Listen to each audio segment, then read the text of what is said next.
You're welcome back to SaharaTV. This is Africa Update. Today we're going back to Burundi to assess the situation after the victory, so-called, of President Pierre Nkurunziza. With us to do that is Carina Tertsakian. Carina is a senior researcher on Burundi and Rwanda with Human Rights Watch. You're welcome to SaharaTV, Carina. Thank you very much. And thanks for making time with us. So quickly, General Adolphe Nshimirimana, a former ally of the president, was gunned down, was attacked in Burundi recently and died. What is your outfit picking up about pieces of information on this? Well, the assassination of General Adolphe, as he's commonly known, is a very, very significant event. He was the former head of the intelligence services up until last year, but even though he had been moved from that position, he was still extremely powerful and influential and a key ally of President Nkurunziza. He is also somebody who was reportedly behind many acts of violence against suspected opponents of the president. So his assassination is hugely significant, and it was followed just one day later by an almost fatal attack against the country's leading human rights activist, Pierre, who was shot at in his car on Monday. Thankfully, he survived. He is in hospital, but that is also an extremely serious event. Nobody has claimed responsibility for these, but looking at it, who is likely to have done this?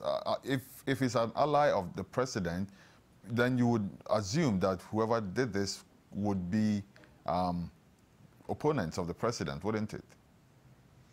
Well, you could assume that if it was a simple situation in Burundi, but the situation in Burundi is increasingly complicated.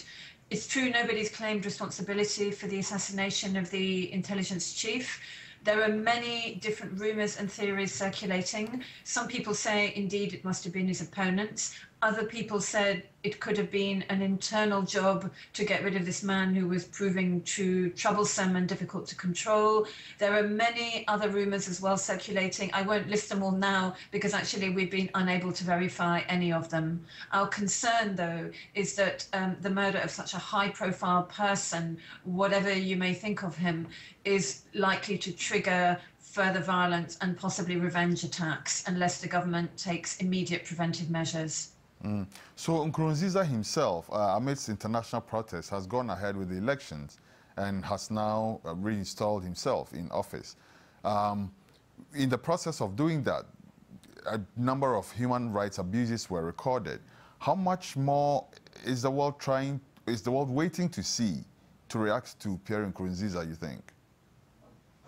Well, actually, there has been quite a lot of international and regional diplomacy, even before the elections, on the part of different governments, on the part of the African Union, on the part of the UN, to try to persuade President Nkurunziza and his government to restore calm, not to take actions that will precipitate further violence. Some governments have even said to him that they believed he should not be standing for this controversial third term. But unfortunately, he appears to have ignored all these appeals, even those from organizations like the AU and the UN, and indeed subsequently, many of these organizations have criticized the elections that went ahead as not meeting the basic conditions for free and fair elections. So I think it is a case where actually, for once, if I can put it that way, diplomats and foreign governments have been saying many of the right things, have been putting a lot of pressure, but it seems to have fallen on deaf ears. Now, that pressure needs to be maintained. Perhaps now that the elections are done and dusted, Nkurunziza is once again president. Perhaps he may be a bit more willing to listen, but so far that does not seem to be the case. Let's look at the voter turnout, for instance. This is one of the elections that actually recorded quite a high voter percentage in terms of turnout, and it also went ahead to make a statement if those figures that were put out are anything to go by.